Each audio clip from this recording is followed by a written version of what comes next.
presented by Geico. Switch to Geico and see all the ways that you could save. It is your typical Thursday crew. Field, Mike, and I holding down the fort. So many things that we're going to get into today. We've got Thursday night football. It's always great when you have football on a specific day. We've got wide receiver, cornerback. We're going to talk about a couple of matchups, but first and foremost, today is a very special day in the sports world, Field Yates, because we don't get very many of days like today. That's correct, Daniel. Today is a sports equinox. For those unfamiliar with a sports equinox, we have NFL, NBA, MLB, and NHL action tonight. That's not the end of it. We, of course, have college football. The second round of the MLS playoffs begin today.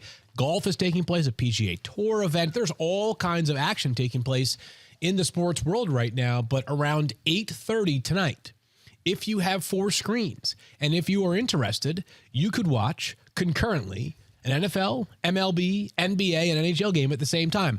That sounds awesome. I'm going to do it. Challenge accepted. Yeah, my fantasy teams are playing too, so that's another thing to keep an eye out for. You're right. Yeah, so lots going on. You know what? I think somehow I managed to forget that one, Mike. Not sure I overlooked that's so weird. it. Yeah. That's so weird. Just add it to the list. Okay, they're all up, it's they're all very important.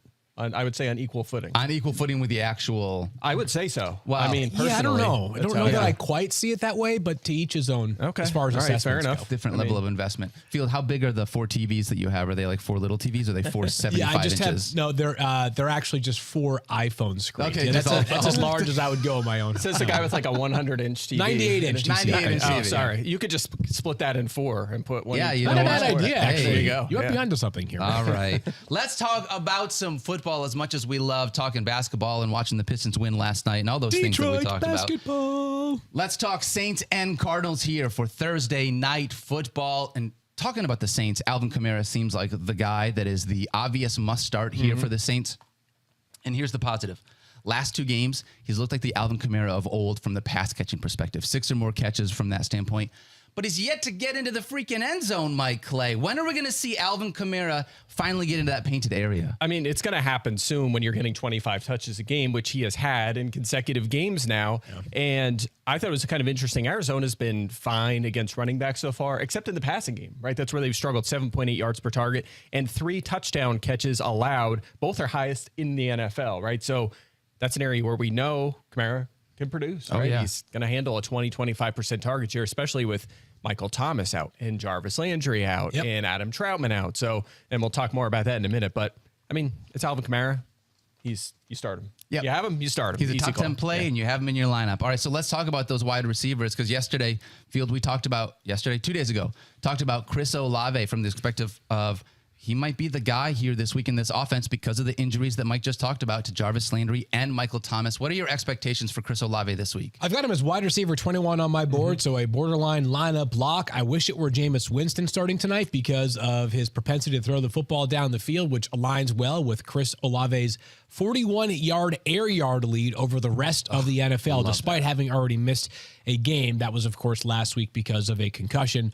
Missed time in the previous game as well after suffering that concussion. That being said, it sounds like Andy Dalton will be the guy under center tonight against Arizona. And while there still could be some big plays for Chris Olave, just do the math. Right now, it's Chris Olave, Traquan Smith, and Marquez Callaway as the top 3 wide receivers for the Saints on paper tonight. So I think that Chris Olave should be a very busy man against an okay but not dominant Arizona secondary by any stretch. I'm going to say something that's just going to feel like sacrilege, and I don't believe it, but I'm just going to get out of the way. Without Michael Thomas and Jarvis Landry, and with a smaller idea of like who they want to get the football to, any chance that Taysom Hill is someone you would look at at tight end? Okay, all right. No, I mean, they after last week, yeah. Yeah, I mean, he's got, with Andy Dalton starting, he's more likely to throw a couple passes, which we saw last week. So you could get, we'll say 1 to 3 pass attempts. You're going to get 5 or 6 carries, which is the norm. That's usually what he gets. He doesn't really get targets, though. He has 1 this season. Yeah. Maybe with Adam Troutman out of this game, maybe he gets 1 or 2. I wouldn't count on that, though. I think in PPR leagues, he's still a tight end, too, even though, Juwan Johnson and he, I think, are really close in terms of value. Juwan Johnson should get a little boost. But I've said this before. I said it on Fantasy Football Now on Sunday. In non-PPR, he is a starter, right? Because you're not worried about the lack of catches. He just doesn't catch the football, but he still could get you 50 yards. And 5 points can put you in that, and the chance of a touchdown puts you in that top 12 range. That's sad when you put it that way. Yeah. I don't like it, but I'm glad I asked the question. But that's a good tight end these days, right? No, I'm saying it's sad that 5 points. 5 points would be good enough for non-PPR scoring. That is sad. All right, let's talk about the other side of this game because Benjamin. Well, I'll tell you. Let's start with Kyler Murray. Let's start not with much to say there, right? Yeah, he's one of the few players in the NFL that leads his team, obviously in passing, but also in rushing. I know Kyler doesn't feel like he's been in that same tier of the 5 superstar quarterbacks, but he's not that far behind. He's quarterback 6 on the season. You're starting Kyler Murray. Yeah, his efficiency has dropped off completely. He's dead last in yards per pass attempt, and he's still producing as a QB1. By the way, one of the games that the Saints, they've allowed 3 good quarterback games. One of them was Marcus Mariota, and he did most of that on the ground too, which obviously we know Kyler can do. So I'm with you. You have him. You're a QB9. You're a little lower, but still, you're starting him. I'm starting him. Yeah, Top a little 10 lower quarterback starting for us still. this week. Yeah. All right, let's talk about these running backs because last week we saw Benjamin just carry the lion's share of this backfield. Right. James Conner had the rib injury. Darrell Williams, who was not going to play this week, was also out. So when you're looking at these backs, Field Yates, talk to me when you look at this. Which way are you going to go this week with Benjamin? Well, I think this one is going to come down to about 90 minutes from when kickoff begins. 11:30 a.m. Because, in this case tonight, it's that's right. 6:45 p.m. Eastern time. If James Conner plays, I'm going to have James Conner in my lineup. I'm going to treat him as like a mid-tier, maybe even a strong RB2 consideration. If James Conner is out of the lineup, I will have Benjamin also in my lineup, have more like a lower end RB2, like somewhere between RB 15 and 20 on the board, factoring in the 4 teams that are on a bye this week. If both are active, I don't think I'd want to play I would not want to play Benjamin. I would prefer to play James Conner. If you're looking at the screen right now, you notice that Mike has his rankings reflecting that James Conner will not play. My rankings and Daniel's rankings are reflecting that James Conner will play, which is why Benjamin is RB 43 on my board and RB 38 on Daniel's board. Yep. Yeah, exactly. I'm not optimistic Conner will go. Naturally, Benjamin, we're not starting if Conner plays. We're starting Conner. If Conner is out, we're firing up Benjamin. He played, just to put a number on it, 62 of 71 snaps. Yeah, I know really that good. That's a lot. production wasn't great, but when you're getting 15 carries and 3 targets, you're going to be locked into lineups, especially with 4 teams on a bye. By the way, Saints, really, really good against the run, right? The last few years, this season, they're allowing 4.6 yards per carry. That's actually in the upper half of the league, the other side. So they have not been as dominant in that department. So I can't figure out the Saints team. I know. Yeah. I mean, we thought at least the defense would be dominant. Right. And it hasn't been so far. Yeah, and they're down 2-4. Marshawn Lattimore in this game as well. Yeah. All right, let's talk about the tight end here. Mike, why do you have Zach Ertz as a top 3 tight end? In fact, everybody has Zach Ertz as a top 5 tight end. I hope so. 3 straight weeks as a top 10 tight end. He's been top 12 every single week this season. He has been outstanding. I think he's the only tight end that actually has been top 12 every single week. The Saints have allowed the second fewest fantasy points to tight end. So maybe you're thinking maybe I should avoid Ertz. No tight end has gotten to 8 fantasy points against them. But the toughest tight end they have faced, the only guy that's even a weekly tight end one under tight end 1 consideration is Kyle Pitts, right? And you know how great he's been. So walk in the park schedule for them so far. This is going to be their toughest tight end. Don't worry about that. If you have Zach Ertz, lock him into your lineup. All right. I want to talk about these wide receivers, but I want to set the table here really quickly, okay? Coming into week 6, and I'm saying coming into week 6 because Hollywood Brown got hurt in week 6. So if I include those stats, everything's kind of skewed. Coming into week 6, Hollywood Brown was first in the NFL in snaps. Okay. He was first in the NFL in routes run. He was second in targets. He was 4th in receptions. He was 6th in receiving yards. He was being used like basically no other wide receiver in the NFL. He was on the field more than any other pass catcher in the NFL through the first 5 weeks of the season. Now he's out. And we have DeAndre Hopkins coming back from this suspension. And you have Rondale Moore, who we've been flirting with off the waiver wire for the last 2 or 3 weeks as it is. So, Mike, given this matchup that they have with the Saints secondary, how are you looking at these wide receivers tonight? Well, first of all, I think with Brown out, Hopkins is immediately a lineup lock, right? I mean, you've been holding on to him for a while, and you might, he comes back and you might think, should I give him a week, being away for six games? No. Yeah. You just plug him right in, especially without the chance of a Marshawn Lattimore shadow. He's not going to play. And they've struggled. I mean, the Saints, again, we just talked about this. Their defense has not been great. 7th most fantasy points to receivers, 2nd most over expected, 2nd most to their perimeter, which we know is where DeAndre Hopkins primarily aligns most to the right boundary, which is AJ Green's primary spot. So maybe he's a deep sleeper if you're playing Thursday night DFS or you're kind of desperate for a flex option in a deeper league, like that kind of thing.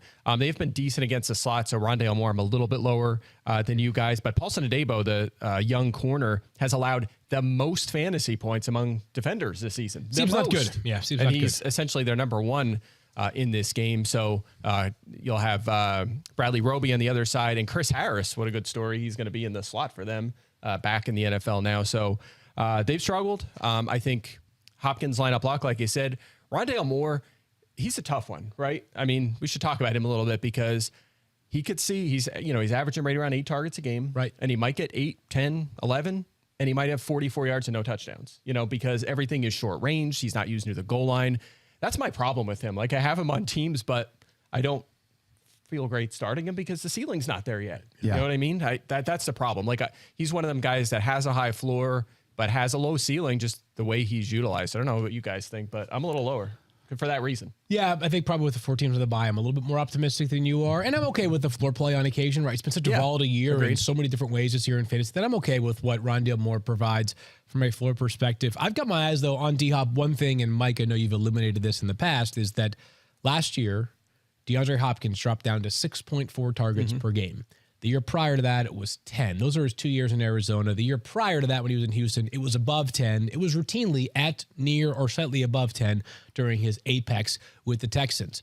What does tonight look like? And what does the rest of the season look like for DeAndre Hopkins? Because if it still hovers around 6.4 targets per game, then the days of DeAndre Hopkins being one of the elite players in fantasy football, probably gone. But if it gets back up towards 10 and he basically is Marquise Brown, just the remix version, then we might have ourselves a top 10 fantasy receiver for the rest of the season. Yeah, I'll be a little, if Brown was playing, I'd be a little more nervous about him. But also, the Cardinals every week are running like 70 snaps on offense. They are. Like, and just as you pointed out, fast-moving, high-volume offense. Which how many percent of snaps have they played this year with the lead this season? They have played, 3%? 2%. 2%. Work on your accuracy, will you? You should read your own tweets. Who tweeted that? Yeah, 2%. So they have to. Like, they play fast because they have a lot of snaps because they're often down and they run a fast-paced offense in general, I should say. But they're throwing it a bunch because they're always down. They have barely played with the lead, as Mike just mentioned, and somehow they're 2-4. And I was just gonna say, what's embarrassing about that? I was the one that tweeted that about. I know. I mentioned like 4 times on the show yesterday. I don't even know my own stats here. Yeah, just read your own tweets, will you? I think that is the reason why, Mike, when you talk about Rondale Moore, and we can move on from this, that is the reason why, because of the amount of volume that Hollywood Brown got, Nuke is coming back in case there's any rust or there's anything like that. I feel like Zach Ertz and Rondale Moore are going to be trusted targets. If he was splitting, if Hollywood Brown was still there, Yeah. Rondale Moore wouldn't be someone that we were looking at, right? Yeah, but it's just the amount of volume that he was getting because Hollywood is out and things are changing. I don't feel great about it, to your point, but I still do like the volume in comparison in a bye week where, like, you need some guys. Yeah, I'm looking at it in, like I was setting my Scott Fishbowl lineup, and I'm looking at Romeo Dobbs and Jerry Jeudy. I forget who else I have. Dominant guys team like you that, have, right? huh? Yeah, wow. I mean, I'm just kidding. it's okay. It's hanging in there. I lost Trey Lance, which hurts. Like, Taylor Heineke, I need you to make some plays for me, but super flex, of course. But yeah, I mean, that's the thing. Like, if you're comparing it to guys like that and you're looking at, okay, well, he's a fine play, but he doesn't have the ceiling. I can get it. If Dobbs catches a 52-yard touchdown or something, then I wish I had him in my lineup. My play just unlocked Rondale Moore. He's going to have 2 touchdowns tonight. I hope so. Right now. I'm going to start him in some places. It is hilarious that we're commenting on our Scott Fishbowl teams, which, first of all, there's like 3,000 people that play in the Scott Fishbowl, right? So, like, even if you have a great team, you could have a great team in Scott Fishbowl and finish in 800th place, okay? Yeah. Second of all, it is the most unique scoring system in the history of fantasy sports, right? So, and it's got massive rosters. You can't trade players. Like, it is so quirky, and yet we reference it all the time, which is just a great way to say, happy belated birthday, Scott Fish. It was your birthday yesterday. You did an amazing job with the Scott Fishbowl. Yep. Heck yeah. All right, we're going to take a quick break. Tell the folks about some of our friends, Mike Clay, and then we'll be back, talk about wide receiver cornerback matchup. All right, Geico asks, how would you love a chance to save money on insurance? I love it. Of course you would. Thank you. And when it comes to great rates on insurance, Geico can help, like with insurance for your car, truck, motorcycle, boat, and RV. Even help with homeowners or renters coverage. Plus, add an easy-to-use mobile app, available 24-hour roadside assistance, and more. And Geico is an easy choice. Switch today and see all the ways you could save. It's easy. Simply go to geico.com or contact your local agent today. Kick off your investing journey by exploring exchange-traded funds. Exchange-traded funds, known as ETFs for short, create baskets of stocks, bonds, and other assets that you can buy in a single trade, helping you to avoid putting all your hopes on a single draft pick. At Global X, we specialize in ETFs that track emerging technologies like the rise of electric vehicles and strategies designed to generate income. Visit globalxetfs.com to discover more. By the way, Saints upset. I was just going to say 21-20. I didn't say it. I'm so sorry. Cardinals favor by 2.5. Give me the Saints. Me too. However, you picked it. Then I'm taking the Cardinals. Okay, go ahead. It's good. It's good to have some dissension. Yeah, we can't. If all three of us do it, it's not going to be fun. I'm assuming Mike is rooting for the Cardinals, though, tonight, right? I'm not. I'm wearing my Pottsville Maroons shirt today. It is not a coincidence. The Cardinals are, of course, cursed and will never win the Super Bowl. As long as they retain that championship they stole from the Pottsville Maroons. Basically, Pottsville won a championship. They had it taken away over some nonsense in the 1920s.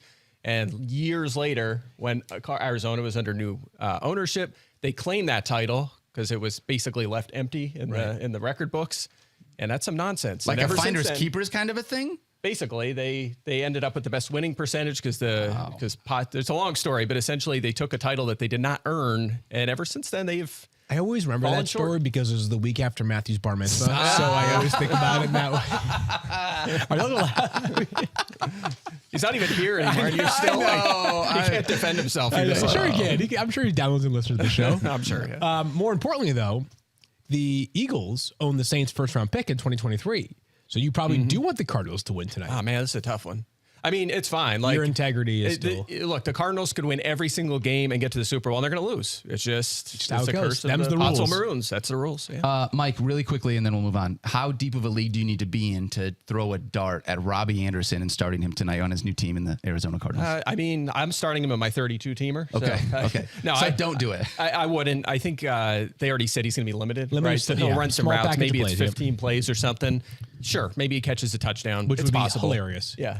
Dude. He could, but I wouldn't take that chance. I'm sure you have better options. 3 touchdowns tonight, 2 for Rondell Moore, 1 for Robbie Anderson. Got it. Yeah. Okay, understand. Plus, Robbie, by the way, you could pick him up off waivers. He might have some value for a few weeks, but once Hollywood's back in a month or so, he's going to be a situational player. Yeah. That's going to be a mess. I mean, with Hopkins and Brown and AJ Green and Rondale and Robbie and Zach Ertz and James Conner, hopefully back at that point, it's going to be a lot of mouths to feed for sure. All right, let's get into wide receiver cornerback matchups. We're going to preview the rest of the Green Bay Packers game a little bit later on in the show, but let's talk about these pass catchers, Mike. Allen Lazard, Romeo Dobbs, who you already mentioned, and Amari Rodgers taking on the Commanders. Is this a plus matchup or a negative matchup? It is a plus matchup. And by the way, Sammy Watkins expected back for this one too. So we'll see how they kind of work the wide receiver rotation with Watkins in there and Randall Cobb out. I'm not sure who's going to primarily be in the slot, but hopefully they give Rodgers an opportunity. Obviously an early round pick last year. But anyway, we know Lazard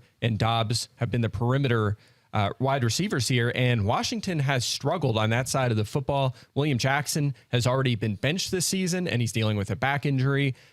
Kendall Fuller, he's allowed 486 yards in coverage this season. That is most in the NFL. So it has just been a struggle across the board there. They've allowed a ton of fantasy points to that position. They've allowed 8 touchdowns to wide receivers. So, you know, I said this on Sunday, Lazard and Dobbs, I feel pretty good about it, especially Lazard. I mean, he scored a touchdown in 11 of his last 15 games, and he's getting targets too. It's not just touchdowns, 8+ targets in 3 straight games. Dobbs has 8+ targets in 3 of his last 4 games. The yardage hasn't been there for him, but he does have a couple touchdowns. So I know they're struggling. I know I don't feel great about Rodgers right now, but those 2 guys I do feel pretty good about. I have them 23rd and 36th in my rankings. Lazard, bordering on lineup block status. I mean, he's getting there. I have Lazard at 24, so I feel the same way. Dobbs at 34. My big question in this game, we're going to preview in a second, is like, if not now for Aaron Rodgers, when? And that's a scary thought. Yeah. I am excited. We'll talk about it once we get there. Here's the one thing. I just want to say this. Romeo Dobbs, I feel like, has been that guy that, like, we got enamored a couple of weeks because you saw some really nice games, but the point stands. Allen Lazard looks like he's taken that step more as that trusted Aaron Rodgers wide receiver here this year.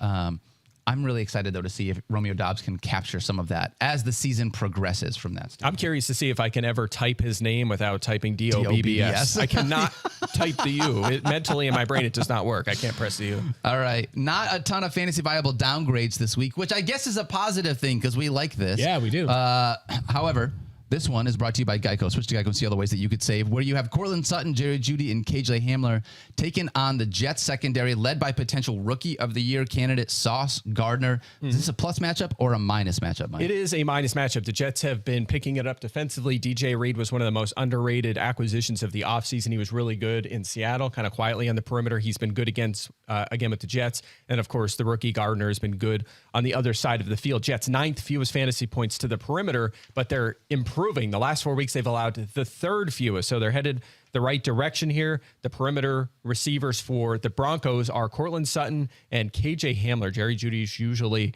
in the slot. Jets 6th fewest wide receiver yards, but the 6th most touchdowns to wide receivers as well.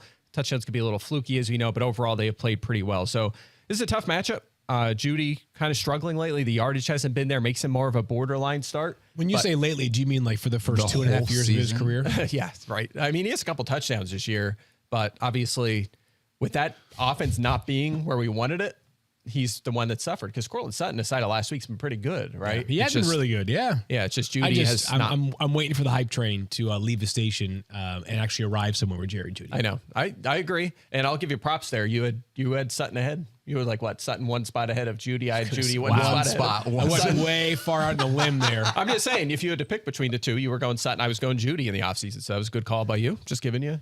Yeah, a nod. It was Congratulations. Well done. Thank you. I appreciate that. League-winning decision. Yeah, as usual. Wow. As usual. Mike nailed it. Wrong side of fantasy decisions. If you look at a couple times a year, you get stuff right. I want to give you a nod. Wow, love it. Times a year. It's actually I say that 3 after, times a year, to be clear. Yeah. After we just talked about Rodgers too, like I can't say anything. Another guy I liked. Anyway, got to take some L's. Let's talk one more guy. You don't have to take on this one. Michael Pittman. We were all excited about Michael Pittman. Last week looked fantastic. I'm also really excited about Alec Pierce, who over the last 2 weeks has really come on as a rookie to be able to watch. What do they have this week taking on the Tennessee Titans, Mike? Yeah, so this is a plus matchup, right? The Titans were on a bye last week, but they have really struggled against wide receivers. Second most fantasy points and yards allowed, the most over expected, the most to the perimeter. It goes on and on and on. They've struggled up against the wide receiver position, the most touchdowns per game, the highest yards per target, whether it's efficiency or volume. They have had a hard time slowing down wideouts this year. Alec Pierce and Michael Pittman are the perimeter receivers. They benefit the most here. Roger McCreary has been pretty good in the slot this year. That's who Paris Campbell's going to see. Now, I mentioned that because Campbell coming off pretty much a career day for him, right? Volume-wise, not feeling great about him just yet. He's one of them frustrating guys where speaking of guys who haven't really kind of made that leap forward, but he's still playing ahead of Alec Pierce. Like he's taking snaps and routes away from Pierce, which is frustrating. That may change at some point, but who knows? For now, though, that's why Pierce, like, despite how well he's played, we have outside the top 40. You know, he's not a full-time player right now. We talked about this. I feel like it was the week that you did the Monday show with us, where we talked about not Alec Pierce. Paris Campbell just needs to be a part of like the all routes run team. Like we just put together a list of guys that are on the field a ton and just have almost zero fantasy use in spite of the fact that they are on the field more than all these other guys Kyle that we want. Pitts and David Sills. Well, that's what David Sills. Yes, Kyle Pitts. Kyle Pitts doesn't even run routes. He runs 18 a game. You're right. Who else can be? We need like a Hall of Fame team like Robert Meacham. Or like, you remember the vertical blocking tight ends the Saints always had in the Sean Payton? Or there was always somebody, just literally maybe Devery Henderson. Space. Yeah, they just, Demir Bird is in that category now. Mm-hmm. Bird, that's never ringing a bell, huh? Demir Bird with the Falcons, you just run straight. See what happens. Demir Bird, Yeah, Birdie. I agree. Run straight. All right, we are going to come back and talk about Giants and Jaguars. But first, we are going to get hungry, Field.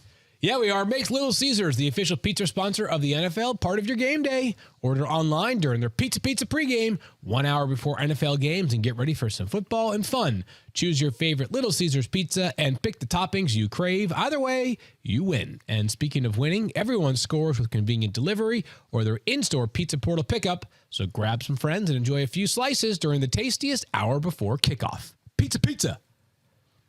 Do you know how much your subscriptions really cost? Most Americans think they spend around $80 a month on subscriptions when the actual total is closer to $200. That's right. You could be wasting hundreds of dollars each month on subscriptions that you don't even know about. There's an app that you can use and love that helps called Rocket Money, formerly known as Truebill. The app shows all your subscriptions in one place and then cancels for you whatever you don't want. Rocket Money can even find subscriptions you didn't know you were paying for. You may even find out you've been double charged for a subscription. To cancel a subscription, all you have to do is press cancel, and Rocket Money takes care of the rest. Get rid of useless subscriptions with Rocket Money now. Go to rocketmoney.com/FFF. Seriously, it could save you hundreds of dollars per year. That's rocketmoney.com/FFF. Cancel your unnecessary subscriptions right now at rocketmoney.com/FFF.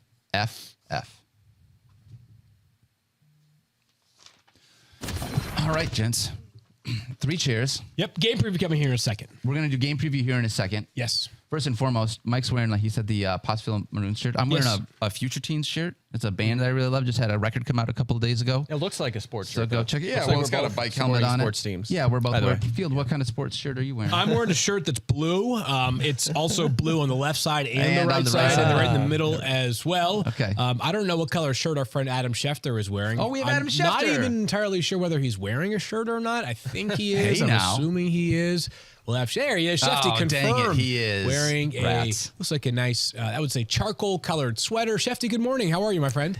I was going to go topless this morning, Field, but I decided it's fall. Time to put on a sweater. Yeah, that's right. It's about time, Shefty. I hope you're doing well. We had an awesome Wednesday because there were so many NBA games on. I know Yeah. your NBA War Room team is already wheeling and dealing. Let's talk football, though, to Love it. start. No, let's And- talk basketball. Let's talk Hey, basketball. hey, we Come on, got man. 35 minutes left in the show. You can do a little basketball. You It name gave it. me so much pleasure to make the first official move in the War Room League, the NBA War Room League, put Yeah. a couple of guys on IR, free up a couple of spots. Love doing that. Was charting last night. Stole one of Dopp's Detroit guys. Mm-hmm. Daniel, if you want to make a trade, I got guys available. I'll trade you your Detroit rookie center dare you. that lit it up last night. That's right. Jalen Duran. I don't even know how to pronounce the guy's name. Duran? Jalen Duran. Duran, second youngest player to record a double-double in his first game in NBA history. Yeah. Only player younger than him, Dwight Howard. So good company for Jalen Duran to keep, at least early career Dwight Howard. He was an absolute force. Shefty, Yeah. I'm going to ask you some football questions. I think I'm responsible to do that. Can I ask you about Jonathan Taylor? Because he's been out for 2 straight weeks. He was practicing yesterday. Would your early read be that he does play on Sunday? Well, I would have thought he would have played last week, and he didn't. And so the fact that he's out there early in a week on a Wednesday would tell me, yes, that the signs point to him being able to play. And Deion Jackson was such a stud last week when the Colts ruled out Jonathan Taylor last week. In one of my leagues, I pounced on Deion Jackson. In another league, our boss got Deion Jackson shortly after I reported the news that Taylor and Nyheim Hines were both out. So I didn't get Deion Jackson in the War Room, got him in the other league, and he was unbelievable last week. And again, he suffered a quad injury, but the fact that Taylor is back yesterday, I would think we're going to see him this week. Most importantly, Shefty, you got Deion Jackson in long shots on Fantasy Football Now. As I decided, you know what? I'm going to be a gentleman. It's just a game we're playing here. I'll let Shefty have his pick, even though I had actually earned it from the previous week. You get that. And I learned a fun fact from our friend Alex Marvez today about Deion Jackson. Deion Jackson's commencement speaker from high school graduation in 2017 was none other than Matt Ryan. Now his quarterback. Who would have not thought that? That is that'll win you a bar trivia game or something. Oh, that's really good. That's really good. Good job by Alex Marvez. Yeah. And there's a lesson in there, Field, okay? Okay. When it comes to fantasy, I know you are as nice a guy as there is around. That goes out the window when it comes to fantasy. Yeah. Take who you want. I told you that. You right? did. You insisted I will on have it. first pick this week. I will make first pick. You'll take. If you beat me, take the pick. Don't defer. Oh, I'm going to be ruthless the rest of the season. There's no more. It's all. Everything is fair game going forward for the rest of this season, especially in long shots. If I didn't put on the sweater, you would have seen some chest hair. We need you to grow some. I know, trust me. I need to grow some too. I met a guy recently who couldn't grow a beard until he was 50, and it gave me some renewed optimism in my life. So better days are ahead. We have a couple of quarterbacks that we think are going to be back on the field this week, Shefty. Where are we at with Dak Prescott? Because someone in the War Room League, me, has really missed him since week 1. Yeah, I think he's going to be out there, Field. Look, he expects to play. He's been taking the reps with the starting offense. Stayed after practice yesterday, threw the wide receivers, 40 to 50 passes. At this point, it would be an upset if he weren't out there. If Cooper Rush had pulled the upset on Sunday night, I think maybe there would have been a little bit of a conversation, but the fact that they lost, they're coming home, they're playing Detroit, Dak wants to be out there, feels like he's capable of being out there, he's been medically cleared to be out there. Why would he not be out there? So I think Dak is going to be playing on Sunday against Dopp's Detroit Lions. And again, that defense has yielded a lot of points, a lot of offense. And this would be the right game for Dak to come back. And I do think he will be the starting quarterback for the Cowboys on Sunday. Yeah, nice 2-game slate here for Dak before the bye, as they have first the Lions, then the Bears the following Sunday. The Bears also coming off of a short week as they play on Monday Night Football. If you didn't know that and you're watching right now, you can see the mini helmet above Schefter's shoulders. Every week he changes it out for the Monday Night Football teams. I am thrilled, Schefter, that you don't have to fly across the country this week for Monday Night Football. You can get a car on Monday morning. This is a great, great week for you. Not as thrilled as I am, Field. Believe me, I'm very happy about being in Foxborough on Monday night, hoping the rain stays away. I think there's some rain early on in the forecast. Hopefully the forecast is inaccurate and we would get a nice, mild New England night. But, yeah, it'll be great to be on the East Coast here for Monday Night Football. By the way, days from now, who knows? It could be. I know the schedule maker, came up with the Rams and the Niners and the Broncos and all these things. But if Monday Night Football had been kept in New York and New Jersey and Philadelphia and no issues. We would have had no problems this year. They would have been great games to get the Giants and Jets on. Yeah. Who would have thought that this year, right? The Eagles. You couldn't get too many Giant, Jet, Eagles. I'm picking up what you're putting down. Great. Yeah, I'm picking up what you're putting down. Another quarterback that we think will be back is Tua. Tua said yesterday, though, he lost consciousness on the field against the Bengals. Kind of a harrowing thought to just be 3 weeks removed from that and already maybe playing on Sunday night. But do you expect that he will play for the Dolphins? Yeah, I think he'll be out there too. I think it's the return week of the quarterback. We're going to get Dak back in Dallas. I think we get Tua back on Monday night. I think there's a real chance that Mac Jones will be back on Monday night for New England. But Tua has been out there. He also has cleared out of protocol. Sunday night, they play Pittsburgh. Ordinarily, you would look at a Dolphins-Pittsburgh Sunday night game with two teams that are around 500 and say, okay, no big deal. But this game is dripping with storylines. I mean, it's incredible that Tua will come back. It'll be on national TV Sunday night. The Steelers linebackers coach, Brian Flores, will return to Miami for the first time since his lawsuit.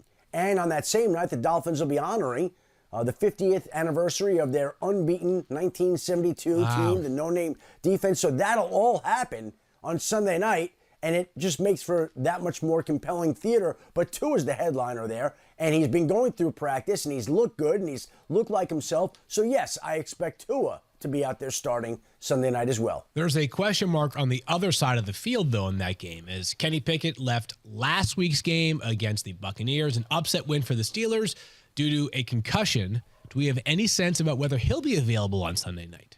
It sounds like he's going to be. He's tracking to be. Interesting. He was back at practice. Yeah, listen, Mike Tomlin came out to meet with the media on Tuesday and made it very clear that he felt like even though Kenny Pickett was in concussion protocol, that he'd be able to go through everything that they needed to have done in practice, and that if he was able to do that, he'll be able to play on Sunday night. And that's exactly what happened yesterday. Kenny Pickett was a participant in practice, and it looks like he'll be ready to make a move on Sunday night and be out there on Sunday night playing against Tua. So we have two quarterbacks coming off two concussions, squaring off on Sunday night on national TV. And I think it's going to be interesting to watch how that all unfolds. But I do think Kenny Pickett will be out there for the Pittsburgh Steelers on Sunday night as well. Schefter, you mentioned just a moment ago, and I saw the story from Mike Reese, 20 or so minutes ago. This just sets up a very interesting decision for the Patriots.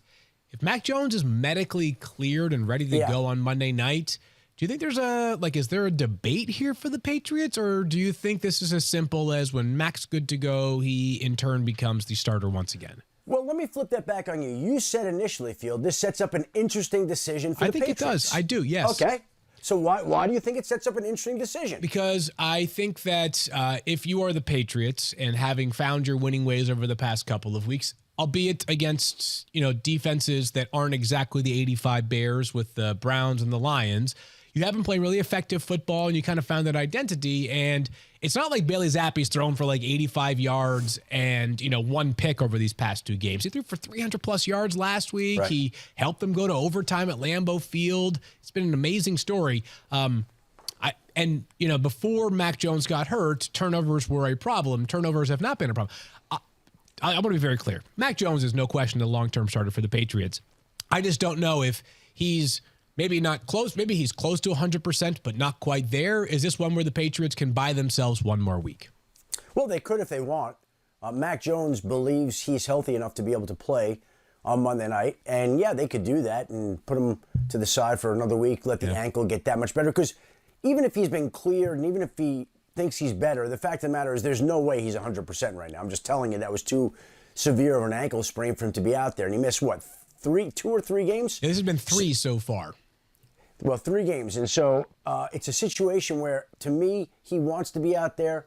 He expects to be out there. I think we'll see him on Monday night. That's my guess, is that we'll see Mac Jones as the starting quarterback. But Bailey Zappi acquitted himself very well, and I think it puts Bill Belichick in a great position because his backup quarterback proved that he could win. He elevated his value. He provided good competition for Mac Jones. Not that Mac Jones needed it, because I think he was going through football withdrawal anyway. But when you see somebody play like that, you want to get back out there and get back a hold of your job. Yeah. So it really worked out pretty well for them, and they won games, and now Bill Belichick has a chance to move past George Halas against the Bears to become the second all-time winningest NFL head coach. All right, Schefter, good stuff there. And Monday Night Football, again, is always preceded by Monday Night Countdown. You can watch Schefter at 6 p.m. Eastern Time on that. You can also watch him on Sunday NFL Countdown at 10 a.m. Eastern Time on ESPN. And you can watch him twice on Fantasy Football Now on ESPN2 Sunday mornings. We always love catching up with you then, Schefter. Thank you as always. Good luck. You can remove the sweater and go on with your shirtless day from here. And we'll talk to you again on Sunday. Thank you, Phil. Appreciate having me. All right. Sending you a trade offer, Adam. Coming your way I'm ready soon. for you, Daniel. I'm all ready. I know it's going to be coming at some point. Jalen this. Duren for Luka Doncic. Who says no? Yeah, right? In real life and fantasy. We'll dive into that here on the show. Thanks, Schefter. We'll talk to you again soon. Thanks, guys. All righty. Here's one thing I want to say to everything that you guys were talking about, Field, and it's obvious that Mac Jones is going to be the guy, right? But if there was, just a fan point of view, if there was one coach that could set aside where a kid was drafted or where 2 people were at, and it's like, this guy's just the better guy for our team, like Bill Belichick is that guy, which is why I think it's even a question. Right? It's just, yeah, I mean, it's Not just that I think it's going to happen. Not that like Bailey Zappi is trending to become Correct. the next Tom Brady, right? But you can't help but think back to, oh yeah, like $100 million contract goes to the bench. So Mac Jones would be the guy. I think Mac Jones is going to be a stud in this league. I know he had a rough start to the season. I actually think, and this is the last thought because this is not exactly a super fantasy relevant offense. I think that having a kid come in and play well when you weren't playing well can actually be really good for you because it can not only motivate you, but you can see that this offense can work, right? Because there were some questions about the Patriots and all these concerns. They're the 11th highest scoring offense in the NFL. Like, I'm not saying they're the Bills or something like that, but they're higher scoring than the Rams, the Bucks, teams that were supposed to be dominant. So I don't think that the offensive plan is so ridiculous like some suspected it would be coming into this season. And by the way, they started slow this year, but last year they overachieved offensively big time. Like for having a rookie quarterback, they were scoring a ton of touchdowns, had some big games. So I'm with you. I'll be surprised if it's not Mac Jones once he's ready to go. I mean, maybe we'll have some information we'll have information, I would think, by the time that we're making lineup decisions on Sunday. Again, not that anybody, Bailey Zappi was, I think, like quarterback 21 on the board this week. So it's not like anybody is, in 2 quarterback leagues, it matters. We'll see. This is a football conversation. I just like talking about football. I'm more thinking when he gets traded for multiple firsts. Like, Yeah, when does that happen? that's what Like- it is. I mean, but the one thing we can say is that no matter what team it is, no matter who the players are, having 2 good quarterbacks is never a bad thing. Oh, yeah. Correct. It's Look at the nothing 49ers. else- Their season is saved by keeping Jimmy Garoppolo. Can you imagine if he was healthy and got traded man. in the offseason, the situation they'd be in right now? Totally, yeah. Yeah. Yep. I say they have the worst case scenario for them is they have a capable backup for like $800,000 a year for the next 4 Wait a seasons. second. Who was the 49ers backup that I really liked rooting for a Nick couple years Mullins, ago? Nick CJ. Mullins. Oh, yeah. Dang it. That's what it was. Yeah. totally. All right. It's All right, gotta be let's him or talk Beathard. Yeah. Giants previews. at Jaguars here this do it, week. A do couple it. of reminders. Buys. You Yeah, got a the lot of them. Bills, the Rams, the Vikings, and the Eagles. That's too many good teams. Field has said it a number of times. I feel like you probably said it on the show, but 5 of the top 6 players in fantasy are on bye this week. I miss you, Justin Jefferson and Cooper Kupp. And all of them, yes. All right, let's talk lineup locks here. For the Giants, it is Saquon Barkley, and That it? that looks like it's it. That's Is there it. That's anyone it. else outside of lineup locks? Is there anyone else you're even considering from the Giants from like a flex perspective, Mike Clay? Giants? No. Well, I mean, Wan'Dale Robinson just be on benches. You're not starting Daniel Bellinger yet, unless you're in a they're 2 tight end league. using him on end arounds, and they're throwing him the What, ball. Wandale? No. Oh, Bellinger. Yeah. He's not there yet, but he's getting there. We have a lot of interesting rookie tight ends, especially this week, right? With Kate Otten and Greg Dulcich. These guys are, I'm wondering if we're coming to the end of the era where tight ends need to wait until like year 3 to produce, or, that's been the case for a long time, but we're starting to see more and more involvement from these guys. And last year we saw 2 top 12 tight ends with Pitts, who's kind of a unicorn in his own right, but also Pat Freiermuth, and now a bunch of guys are relevant this year. So I'll monitor that for now. I wouldn't get too carried away, but to see like Dulcich step in and have that much workload last week was something else. Yeah, sure was. Yeah. All right, let's talk about the Jaguars here. Trevor Lawrence, just outside of the top 12 for you guys. Mike, you've got him at 14. Field, you have him at 13. How are you approaching Trevor Lawrence this week, Field, understanding the streamer situation you're in here? If there was an opportunity for me to replace someone like Aaron Rodgers and Trevor Lawrence, I almost, you know what? I want feedback from the people that are out there listening right now. If you use social media, especially Twitter, and you're still riding it out with Aaron Rodgers, let me know, because I keep saying things like, if you're still starting Aaron Rodgers or Matthew Stafford or Russell Wilson, I'd like to know how many people are still actually doing that, because maybe that's just a thing of the past at this point. Because I have Trevor Lawrence ranked higher than, obviously Matthew Stafford's not playing this week, but I have him ranked higher than both Aaron Rodgers and Russell Wilson, who are just stuck in the mud right now. I've got Brady ranked higher against the Panthers on Sunday, but guys that you would have thought coming into the season were set it and forget it players are no longer there. And to be honest with you, Daniel, I don't know exactly what to make of Trevor Lawrence so far this season for fantasy football. He does have some mobility. He has 20-plus rushing yards over each of his past 2 games. He had a pair of rushing touchdowns last week. He also had 0 passing touchdowns. The offense has been okay. It started off better than it has been of late. The Giants' defense is just frisky as all get out. They neutralized Lamar Jackson last week. They have neutralized Aaron Rodgers 2 weeks ago. So I've got him as quarterback 13. Not super confident in a breakout game, but I think good enough that if you're still choosing between him or a guy who might get you 11 fantasy points like Russell Wilson, I would potentially go with Trevor Lawrence. I would go with Trevor Lawrence. I think, and that's where I'm at. I currently have Trevor Lawrence at 11, but I want to say this, like 11 through 14 is basically Trevor Lawrence, Jared Goff, and then the underperforming used to be superstars of Aaron Rodgers and Russell Wilson. And so how comfortable do I feel in any of this conversation, either starting Jared Goff or Trevor Lawrence over what could be Aaron Rodgers or Russell Wilson, which is what makes this so tough. It's more of like a tier conversation for me. And I love the question, because if you've been hanging tight with Aaron Rodgers, why have you not decided to cut loose and pick up Trevor Lawrence already from that standpoint, or this is where it makes it tough. It just makes it tough because I think they're all sort of in the same outside of my comfortable starting range, but I guess any of them can be, I guess I'm going to throw a dart as a streamer this week. Last thing I'll say on the quarterbacks, sorry, Mike, to jump in here, is I wrote about this. This is sort of the lead of Field Pass today, is that other than the top 6, it's been just a wasteland for quarterbacks. You've had inconsistencies. Even guys like Joe Burrow had relatively slow starts. Tom Brady seemed like he was picking up steam. And then last week in a smash spot really does not deliver anywhere close to what you'd expect. So, and who, other than Geno Smith, there's really not a single guy who has emerged as like no one was really talking about him as a weekly starter that we forecast could be a weekly starter for the rest of this season. Jared Goff had a couple of good weeks. They play the Cowboys on Sunday. There's not enough consistency there. When he's had good matchups, he's usually delivered. When he's had bad matchups, he hasn't really delivered.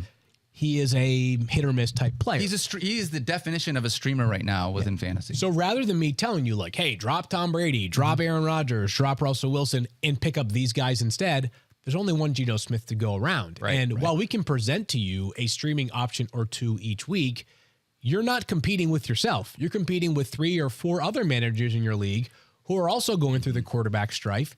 And those are guys, like that doesn't even include the times when you have someone who has Josh Allen or Jalen Hurts on a bye and they have to find somebody to pick back up. So the takeaway was, if you're going to win your league with a Russell Wilson or a Tom Brady or a Aaron Rodgers as your week 1 starter, it's going to be because you just did an excellent job elsewhere, not because you found that diamond in the rough quarterback, because right now that doesn't exist. The second part of it is that this may be the more important thing. We are super, super recency biased heavy in fantasy football. It always happens, right? I think next year we're going to ditch the idea of late round quarterback jargon throughout the preseason more so than ever. I think we're going to have people talking about advocating for, hey, I don't care if you take Josh Allen at pick 28 in your draft. It's totally worth it. I think they'll go higher than ever next year. Those elite quarterbacks. I really do believe that. I think it's a couple things to unpack there. I think it might be kind of like the running back dead zone, where you like take all the good running backs early and then it's like a void. That's what it's going to be, right? You're going to have your superstar quarterbacks and it's going to be like, all right, well, I didn't get one. Like tight ends, basically is what I said. Kind of, yeah. Same kind of thing, right? Yeah. Then you're just like, all right, well, I didn't get one of the top guys. I'll just wait till the last round and take a shot on Rodgers or something, like something like that. But you kind of answered the question as to why people are sticking with Aaron Rodgers and Tom Brady and Russell Wilson. And the answer is no one has really secured the top 10 spots, right? There's no like, okay, well, I got Lawrence and he's a clear QB1. I can just drop Rodgers. We don't know. Like there's a handful of good guys and then it's just a toss up. So that's why you're like, well, Rodgers has a track record. Maybe he'll come around. And so I'm going to stick it out for now for a while, or at least keep him on my bench. And even Trevor Lawrence is an example of this, right? He has 2 top 5 weeks, right? Including last week against the Colts.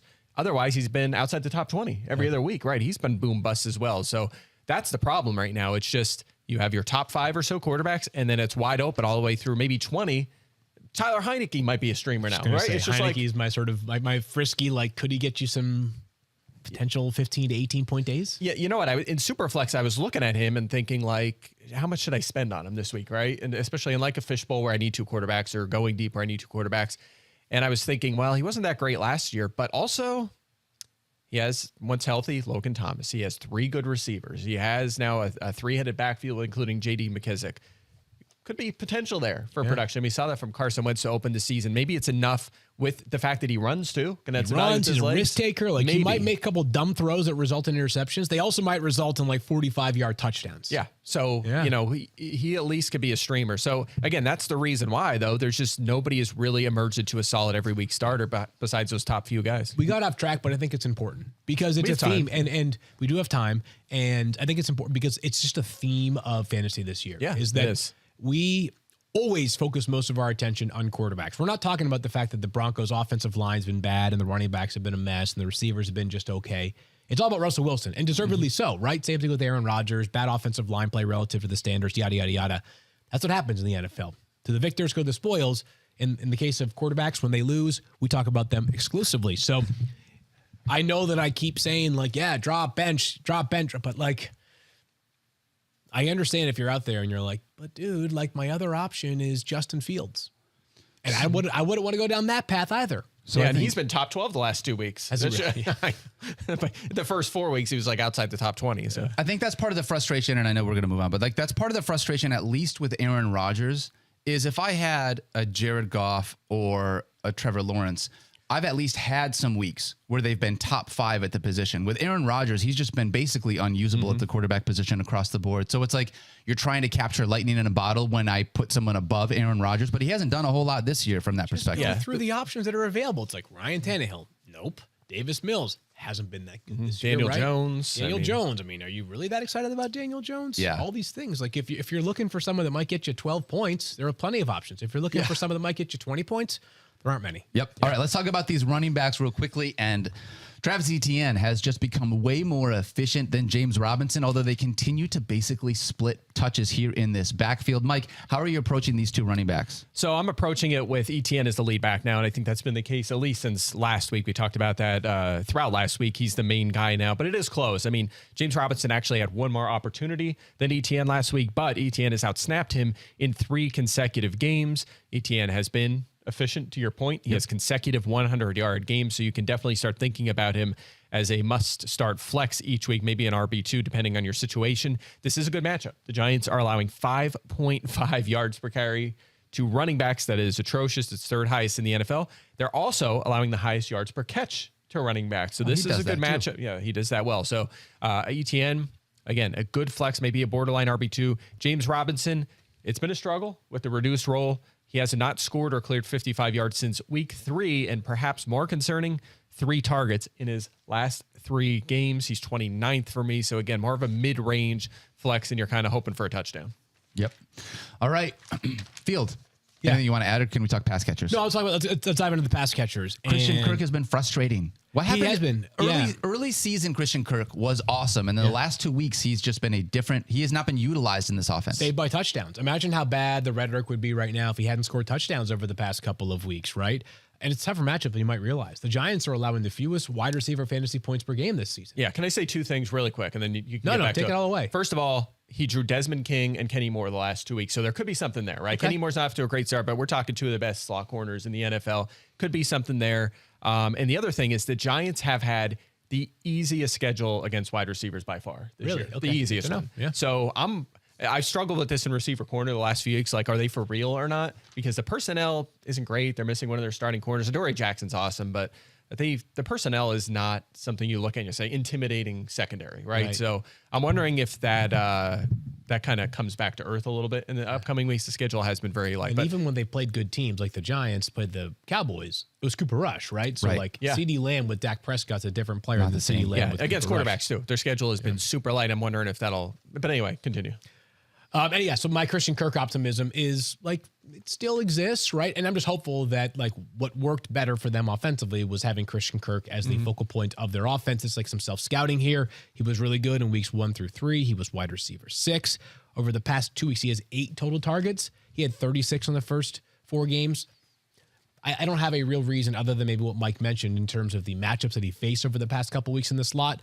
Doesn't seem like quite as difficult of a matchup against the Giants. I have him as wide receiver 23, Mike at wide receiver 22, you wide receiver 21. So we all kind of feel like Christian Kirk is borderline lineup block. Other than that, Daniel, Zay Jones, wide receiver 40 across the board here. Yeah. And then Evan Ingram, tight ends, as we keep talking about, really hard to find. At least for Evan Ingram, he does have 16 targets over the past 2 games. And when they drop back to throw, Evan Ingram is most likely going to be on the field running a route. So his route participation is encouraging, good enough to maybe secure you.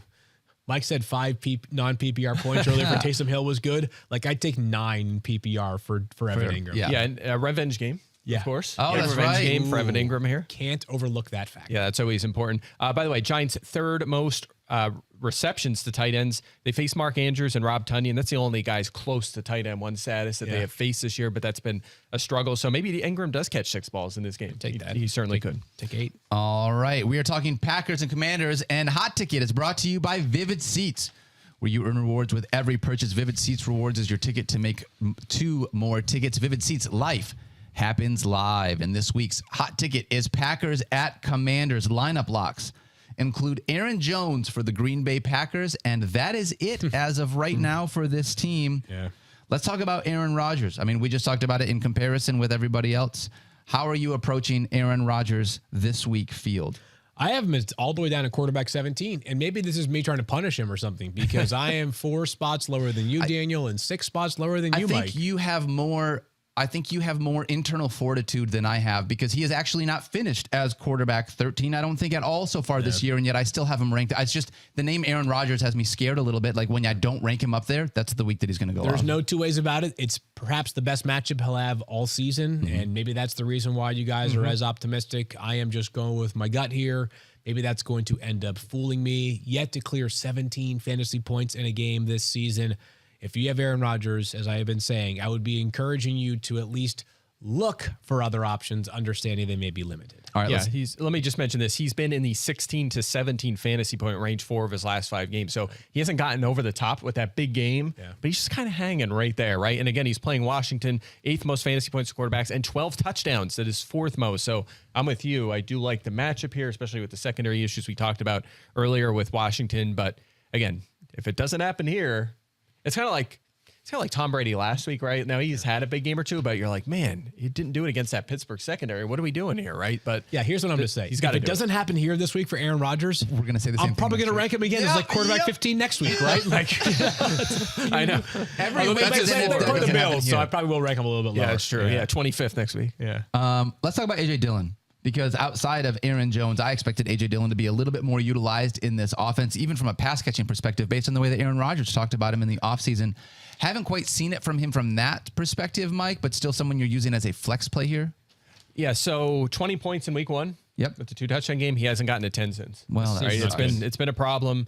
No touchdowns during that span. He does have 14 or more touches in 5 of his last 6 games, so it's the same thing. It's basically the same analysis I've had since the middle of the summer, right? It's just like I expected more efficiency. I really did, but Aaron Jones taking a little more control there. They did try to commit to him more this past week, and again, it still did not work. So it's disappointing. He's a flex. You're going to hope that usage, the 14 plus touches, is going to lead to the occasional big play and or touchdown. That's the only reason that he's in this conversation, especially with 4 teams on a bye. But yeah, it's not the efficiency we expected. Yeah. Right. Especially in his role in this offense, we thought he'd be more productive. It just hasn't been there. And I have not looked this up, but I'm curious. I assumed that with those 14 to 15 touches a game, he'd have more goal to go or inside the 5 type of carries. With how bad this offense has been, there's I want to look into it, but I feel like there's at least a possibility that that's in large part because he's not getting touchdown opportunities like we expected him to. Last thing I'll say here, and I don't know that this will actually happen, but Aaron Rodgers did say during his weekly appearance on the Pat McAfee show, which if you don't watch it, you really should. It's both so insightful and funny, and Pat and his entire crew are awesome. But Aaron Rodgers said we need to get Aaron Jones the ball more. So we'll see whether that happens. Aaron Jones, and whether that comes at the cost of A.J. Dillon, I don't know. But Aaron Jones maybe sees an upward tick, and perhaps A.J. Dillon kind of stays where he's been. Yeah. All right, Robert Tonyan. Is Robert Tonyan someone you can start here this week at tight end, Field Yates? I guess. If you have to? I mean, if you have to. I don't know, man. Like, he's had one top 12 finish this season. It was last week. Like, my gut is no. I think there are better options for you, but if you want to ride the hot hand, that's fine. Yeah, it's not a great situation, but his 12 targets last week were 5 more than his prior career high. 5 more. His previous career high. He's a solid player. He just, this offense is not working particularly efficiently right now. I think they're going to, I said this last week and I was wrong. I think they're going to try to run the football a little bit more. I just think that seems to be what they do better right now than throwing the football. So he's an okay option. I've got him as tight end 11, but I don't feel particularly strong about that. By the way, they have been good. Sorry, they have been good against tight ends too. Okay. 11.6 is the most they've given up to a tight end, and that was Dallas Carter. He's the only one to reach 7. Right, so they've been really good in that department. And I don't trust Tonyan yet. I think he's maybe a fringe starter in 12 teamers, but not 10 teamers. For the record, I don't trust anyone outside of like tight end 4. Like everyone outside of the top 4 That's tight exactly ends. right. That's where we're at. So it could be Tonyan, it could be Bellinger, one of the rookies. It could be Ingram. By the way, Mark Andrews missed practice yesterday with a knee injury. Just to put little, like a little salt. Cool. Yeah, Isaiah Likely, name to know. All right, let's talk about the Commanders. Brian Robinson took control of this backfield last week. Sort of. 20. Well, I should say took control of the committee. From that standpoint, I guess. It's still a committee, but he had 10 more snaps than either of the other 2 running backs, which I just think is notable with the fact that he is a rookie that is coming back after not playing, and Antonio Gibson was there handling that workload, and as soon as he's back, Brian Robinson gets slotted into that role. And what did Ron Rivera say after the game, Mike? More Antonio Gibson. Yeah. So I don't know, man. Like I still think this is largely a committee. Brian Robinson has 0 catches through 2 games right now. I don't know if he has. Does he even have a target? I don't think so. He did not last week. 0, and he had 0 the week before. Yeah, so he has 0 targets. 0 targets in 2 games. If you're starting Brian Robinson, you need him to pay off like last week with 60 rushing yards and a touchdown. He's averaging 3.2 yards per carry. Ron Rivera is now calling for more Antonio Gibson. I would tell you that if you do start Brian Robinson, temper expectations and tread lightly. He is running back 30 on my board, highest of all Commanders running backs, but still not somebody that I feel particularly strongly about. Yeah, agreed. Packers have given up 15 points to a running back 4 times this year. Is there a chance one of these 3 running backs does it? Of course, there's a chance. I mean, as a group, they might put a big fantasy point total. They'll combine for 6, 7, 8 targets and 22 carries, but it's going to be split up between 3 guys. All right. Well, with Taylor Heineke under center, how do these wide receivers look? Because we've been waiting for Terry McLaurin to be able to look like the Terry McLaurin that we drafted him to be, Mike. No top 20 finishes. None. That's bad. Yeah, it's really disappointing. He keeps trending down our rankings. I'm a little bit higher. I mean, I don't know why. I guess the reason is he's gotten to 75 yards like 3 or 4 times this year. He hasn't scored a touchdown since week 1. Packers pretty good defense here as well, especially in the secondary. So he's just one of the guys. He's so talented, and there's just enough volume to rank him. Maybe this could be a manifest week. Maybe we manifest some Taylor Heineke, Terry McLaurin juju. What do you guys think? Can we make this happen? I would love to see it.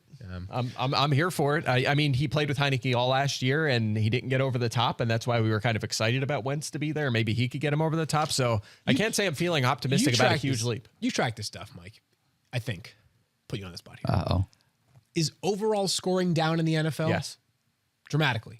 It was down a ton to start the season. Then it picked up a little bit. I think it was back down last week, but it's down. Because I was just thinking, anecdotally, doesn't it feel like there are more players that are in football, fantasy football purgatory, where they're too good that you don't want to sit them because they could have 20 fantasy points? Yes. But their production up to this point suggests you should be benching them. There's a lot of players like that. And this is something I was thinking about was I feel like more than ever before, remember the quote from Arthur Smith where he's like, we're not trying to get the ball to certain players, we're just trying to win. I feel like that is across the league now where you're like, look, if that guy's covered, we're not going to throw it to him. We're going to throw it to Richie James. It doesn't matter who it is, or Olamide Zacchaeus, or Demir Bird. Demir Bird. There it is. I couldn't spit it out. How about just look at the way that the Falcons and Jets are winning right now. Exactly. That's what I'm saying. The Giants too. They have no wide receivers. Like it's just like the Giants and Jets both have the Jets and the Falcons have players you want the football to go to. They drafted kids inside the top 10 literally this year. And then Braxton Berrios scores. Elijah Moore had 0. Zach Wilson has I think like 34. He has I think over the past 3 weeks 22 completions to just wide receivers. They have Garrett Wilson, Elijah Moore, and Corey Davis. Those are like 3 legit playmakers. He got 22 combined catches over the past 3 weeks. And then you can go on. I mean, we could go to Greg Dortch, Devin Duvernay. I mean, we could go on and on and on with these random guys who are even the rookie tight ends. Yep. Like, I just feel like more than we've ever seen before, the ball is just being spread out and they're not featuring specific players, which is ironic because in the offseason, it was like wide receiver. We're paying all these receivers, right? It's all about this position. And those guys just like, oh, Deebo Samuel got a touch. That's cool. Finally, you know, it's just like, they don't care. They're just Ross Dwelly scores the touchdown. It doesn't matter. That always happens to some extent. This year, though, I feel like it's more than ever before. So the reason I mentioned that is just that I know a lot of our conversations so far this season have kind of delved down to the same conclusion, which is you don't feel great about him, but you might have a better option. And I think that's where you may be at with Terry McLaurin. It's possible you have a better option there. We always know there is the possibility of him having a big game, but up to this point, if you have a different option and you want to play him over Terry McLaurin, I've got him as wide receiver 35. I'm not against that concept. I'm hopeful, but I'm not exactly optimistic. I think at least the positive, I think, for me on these two guys, and both Terry McLaurin and Curtis Samuel, it's just that they're on the field a ton. They're running a ton of routes. They are out there and that's one of those things, at least when I'm looking at other wide receivers that I don't like as much, in large part, like we talked about with Drake London and then Garrett Wilson and stuff like that. Like, I want guys that are at least out there on the field to potentially have that situation. My gut tells me something on Terry McLaurin with Taylor Heineke. Just a gut call, but we'll see. We'll see. Okay.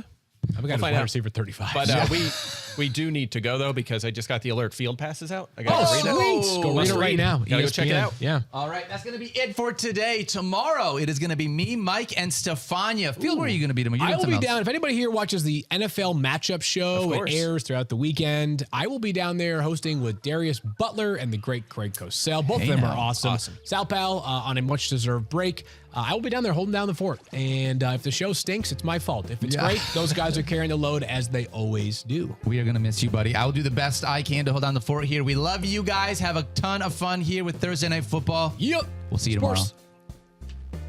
Gonna get a cheesesteak? Duh. Yeah. 2 of them. Whiz or whiz without? Whiz without.